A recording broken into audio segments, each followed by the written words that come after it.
मित्रों नमस्कार। एक बार फिर से Saraswati group of education YouTube channel पर आपका हार्दिक स्वागत करता हूं।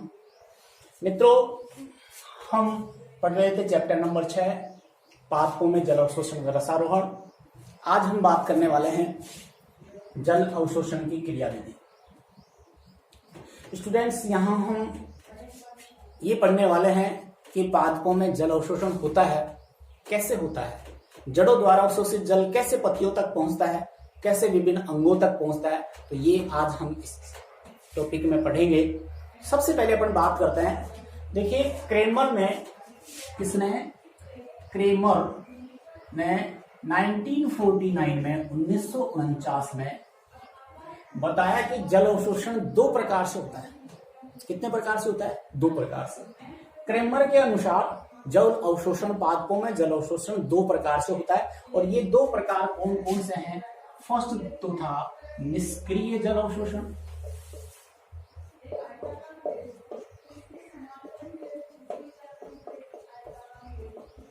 और दूसरा जो प्रकार था वो था सक्रिय जल अवशोषण। निष्क्रिय जल अवशोषण और सक्रिय जल अवशोषण, यानी कि पैसिव और एक्टिव, ठीक है, वाटर एब्जॉर्प्शन। यहां हम दो की बात कर रहे हैं, निष्क्रिय जल अवशोषण और सक्रिय जल अवशोषण।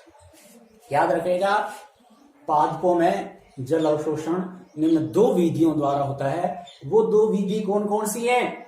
निष्क्रिय जल अवशोषण और दूसरी कौन सी है? सक्रिय जल अवशोषण। तो अपन बात करते हैं सबसे पहले निष्क्रिय जल अवशोषण। देखिए, निष्क्रिय जल अवशोषण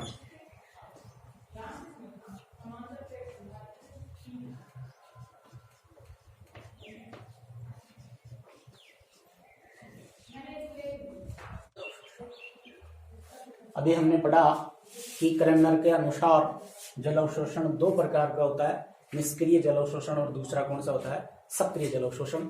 हम बात करते हैं सबसे पहले निष्क्रिय जल अवशोषण। देखो ध्यान से सुनना कि जब जल अवशोषण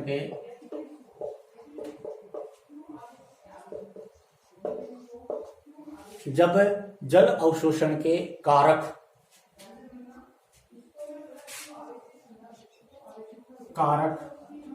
वाष्पोत्सर्जी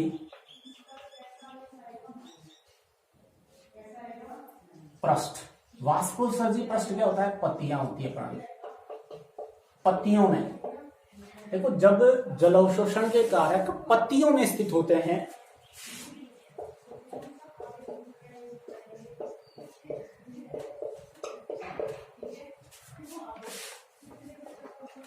तथा जड़ की कोशिकाएं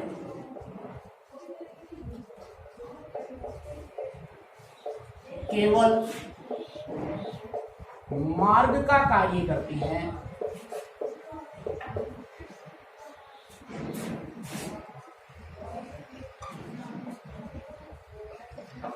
तो इसे निष्क्रिय जल अवशोषण कहते हैं।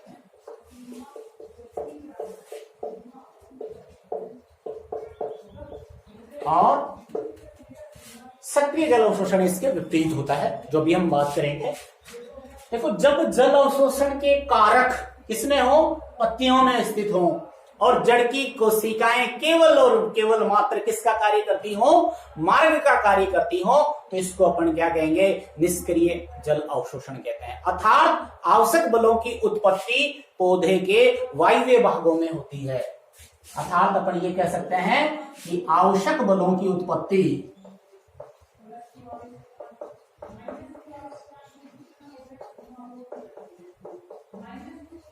पादप के वायवीय भागों में, वायु भागों में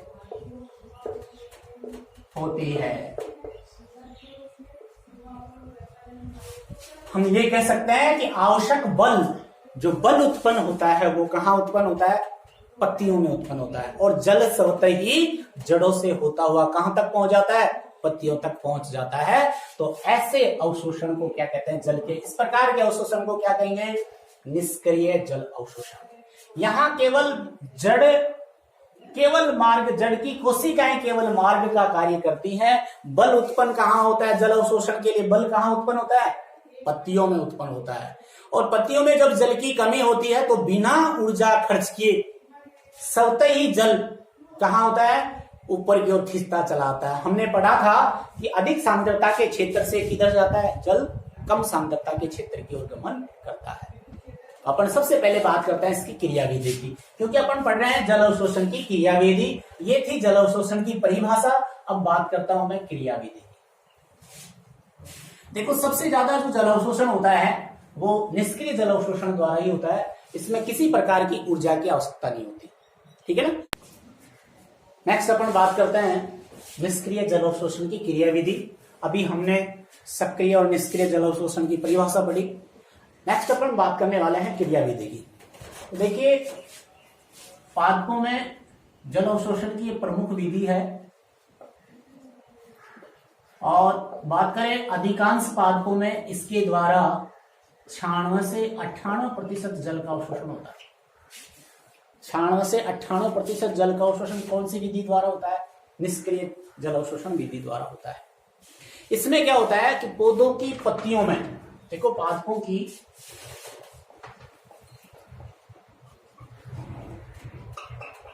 पत्तियों में वाष्पोत्सर्जन,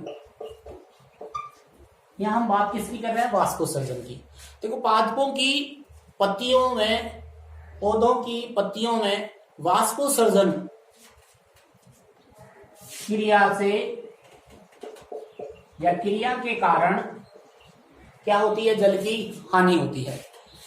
क्रिया के कारण जल की हानि से पत्तियों की सिराओं की कोशिका में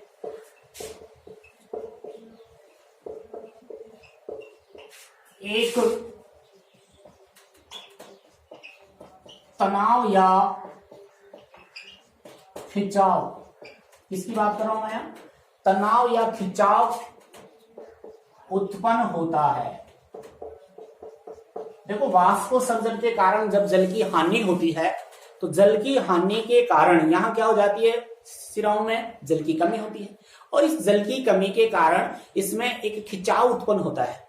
क्या होता है? खिंचाव या बल उत्पन्न होता है, तनाव उत्पन्न होता है। और यह ऋणात्मक तनाव तने के जल स्तंभ से होते हुए, यह ऋणात्मक तनाव तने के जल स्तंभ से होते हुए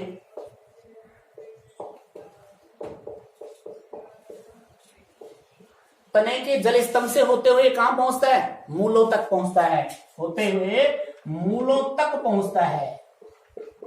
फिर से सुनना, देखो, पौधों की पत्तियों में वाष्पोत्सर्जन क्रिया के कारण जल की हानि से, पत्तियों में क्या होती है? जल की हानि होती है। जल की हानि से पत्तियों की सिराओं की कोशिकाओं में एक तनाव या खिंचाव उत्पन्न होता है। और यह ऋणात्मक तनाव तने के जल स्तंभ से होते हुए कहां पहुंचता है? मूलों तक पहुंच जाता है। जिससे मूल रोमों द्वारा क्या होता है? मूलों तक पहुंचता है। तो मूल रोमों द्वारा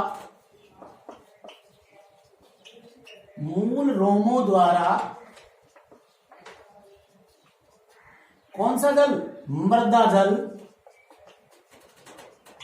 स्वतः ही किसमें खींचा चला जाता है? मूलों में खींचा चला आ जाता है, खिंच जाता है। देखो, जब ये ऋणात्मक बल उत्पन्न होता है जिसके कारण मूल रोमों द्वारा मृदा का जल है वो स्वतः ही किसमें खिंच जाता है? मूल रोमों में खिंच जाता है। कहा जाता है? मूल रोमों में आ जाता है। इस प्रकार निष्क्रिय जल अवशोषण में पौधे के किसी भी अंग की सक्रिय भूमिका नहीं होती है। इसमें कोई भी अंग सक्रिय भूमिका नहीं निभाता है। याद रखना, निष्क्रिय जल अवशोषण में किसी भी अंग की सक्रिय भूमिका नहीं होती। किसी भी अंग की सक्रिय भूमिका नहीं होती। और न ही इसमें ऊर्जा की आवश्यकता होती है, एटीपी की आवश्यकता होती है। फिर से देखना कि जैसे ही सूर्य का प्रकाश पादप पे गिरता है तो पादप के वायव्य भाग, बात करें अपन पत्तियों पे गिरता है, तो यहां से यहां पे क्या होती है, जल वाष्प के रूप में उत्सर्जन होता है। तो यहां जल की क्या होती है, कमी होती है, और इस कमी के कारण जड़ों तक एक खिंचाव उत्पन्न होता है, और जब ये खिंचाव उत्पन्न होता है, ऋणात्मक दाब उत्पन्न होता है, जिसके कारण मर्दा मूल रोमों से मर्दा जो जल है वो मूल रोमों में स्वतः ही खिंच जाता है, और ये जल कहां तक पहुंच जाता है, पत्तियों तक पहुंच जाता है। इसमें किसी भी प्रकार के अंग की सक्रिय भूमिका नहीं होती, इसमें नहीं एटीपी की आवश्यकता होती है। सेकंड बात करता हूं मैं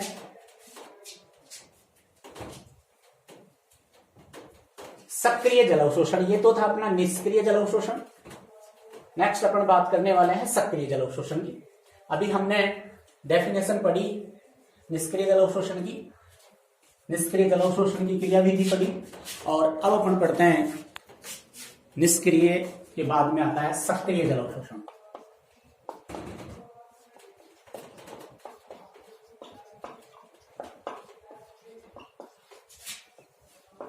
ध्यान से सुनना, सक्रिय जल अवशोषण किसे कहते हैं? जब जल अवशोषण के कारक जड़ में उपस्थित होते हैं, जब जल अवशोषण के कारक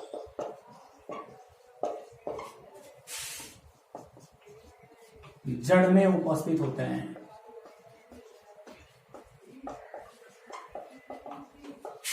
तथा जड़ ही सक्रिय भूमिका निभाती हैं,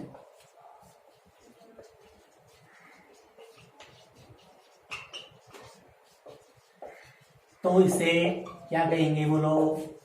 सक्रिय जल अवशोषण कहते हैं। उसमें कोई अंग सक्रिय भूमिका नहीं निभाता, निष्क्रिय में यहां कौन निभाता है सक्रिय भूमिका? जड़ निभाती है। ठीक है, इसी को क्या कहेंगे अपन? सक्रिय जल अवशोषण कहते हैं। अर्थात हम ये कह सकते हैं कि आवश्यक बलों की उत्पत्ति, अर्थात आवश्यक बलों की उत्पत्ति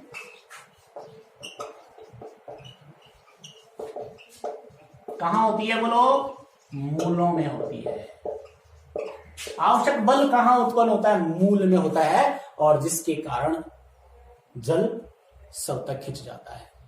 सब तक नहीं खिंचता है यहां पे किसकी आवश्यकता होती है? एटीपी की आवश्यकता होती है। नेक्स्ट अब मैं बात करता हूं यहां सक्रिय जल अवशोषण की क्रियाविधि। ये था अपना सक्रिय जल अवशोषण की परिभाषा। अब बात करता हूं सक्रिय जल अवशोषण की क्रियाविधि। ध्यान से सुनना, हमने निष्क्रिय पढ़ा है, सक्रिय बात कर रहा हूं। देखो, कुछ पादपों में अल्प मात्रा में जल अवशोषण मूलों में उत्पन्न धनात्मक बलों द्वारा होता है। किसके द्वारा होता है? मूलों में उत्पन्न धनात्मक बलों द्वारा। याद रखना, निष्क्रिय में कौन सा बल उत्पन्न हुआ था? ऋणात्मक बल। यहां कौन सा बल हो रहा है? धनात्मक बल। तो मूलों में उत्पन्न धनात्मक बलों द्वारा कुछ मात्रा में, बहुत कम मात्रा में बात कर रहा हूं, अल्प मात्रा में जल का अवशोषण होता है। और सक्रिय जल अवशोषण वाष्पोत्सर्जन की कब होता है? ये वाष्पोत्सर्जन की अनुपस्थिति में, वाष्पोत्सर्जन की कमी या अनुपस्थिति में होता है। और वाष्पोत्सर्जन की कमी या अनुपस्थिति कब होती है? अरे वाष्पोत्सर्जन कब नहीं होता? जब सूर्य का प्रकाश नहीं होता। सूर्य का प्रकाश कब नहीं होता? रात्रि में। तो याद रखिएगा, जो सक्रिय जल अवशोषण है वो पादपों द्वारा कब किया जाता है? रात्रि में किया जाता है। सक्रिय जल अवशोषण में देखो, मूलों के जाइलम में उपस्थित जल स्तंभ में एक धनात्मक बल उत्पन्न होता है। जाइलम में, मूल में क्या होता है? जाइलम होता है। और जाइलम में उपस्थित जल स्तंभ में जल का अवशोषण किसके द्वारा होता है? जल जड़ों द्वारा अवशोषित जल पादप के विभिन्न भागों तक किसके माध्यम से पहुंचता है? जाइलम के माध्यम से। तो जाइलम के जल स्तंभ में, ये जाइलम किसका है? जड़ का। तो जड़ के जाइलम के जल स्तंभ में एक धनात्मक दाब उत्पन्न होता है। कौन सा दाब होता है? यानी कि धनात्मक बल उत्पन्न होता है।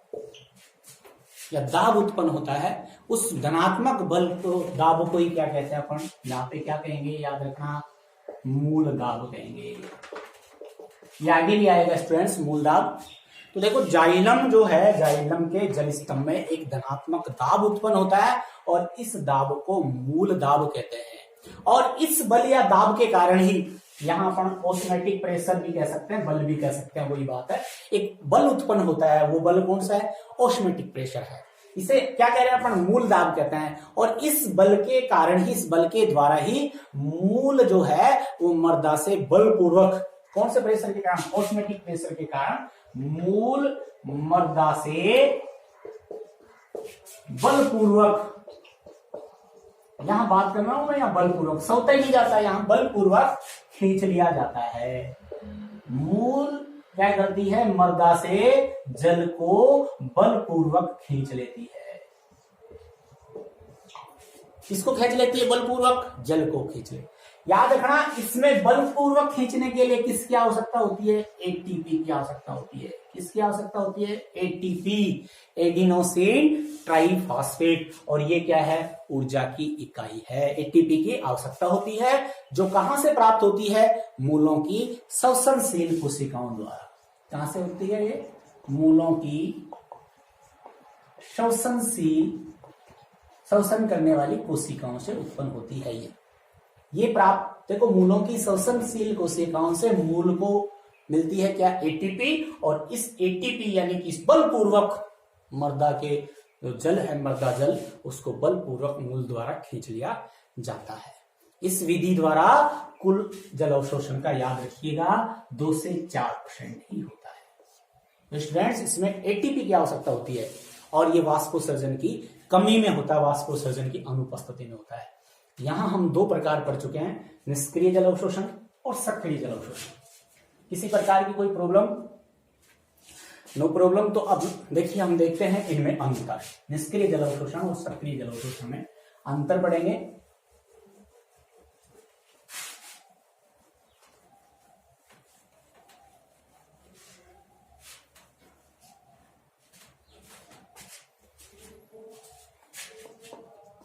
निष्क्रिय जल अवशोषण और कौन सा अवशोषण, सक्रिय जल अवशोषण। 2 प्रकार का होता है जल अवशोषण। किसके अनुसार, क्रेमर के अनुसार। देखिए नंबर 1 बात करता हूं, यहां से कर लेता हूं। देखो इसके द्वारा, निष्क्रिय जल अवशोषण द्वारा 96 से 98% जल का अवशोषण किया जाता है, जबकि इसके द्वारा कितना, 2 से 4% ही होता है। होता है या नहीं होता, अभी बढ़ा करने। नंबर 2 पे बात करता हूं कि इसमें एटीपी की आवश्यकता नहीं होती है। इसमें किसकी आवश्यकता होती है, बोलिए, एटीपी की आवश्यकता होती है, आवश्यक है इसमें, ठीक है। 3 नंबर पे बात करता हूं, ये वाष्पोत्सर्जन की अनुपस्थिति यानी वाष्पोत्सर्जन की उपस्थिति में होता है। वाष्पोत्सर्जन आवश्यक है इसके लिए, और ये वाष्पोत्सर्जन की क्या होता है, अनुपस्थिति में होता है या कमी में होता है। होता है कि नहीं। इसमें जो बल उत्पन्न होता है, अभी पढ़ा हमने, कौन सा है, ऋणात्मक दाब बल उत्पन्न होता है। और इसमें कौन सा बल उत्पन्न होता है, धनात्मक बल उत्पन्न होता है, ठीक है। 5 नंबर पे बात करूं तो इसमें मुख्य जो भूमिका निभाता है, मुख्य जो कारक है वो क्या है, वायवीय कारक होता है, यानी पत्तियां होती हैं। और इसमें कौन होती है, बोलो, मूल होती है, ठीक है। इसमें मूल होती है, इसमें पत्तियां होती है। इसमें याद रखना नेक्स्ट, इसमें कोई भी अंग सक्रिय भूमिका नहीं निभाता।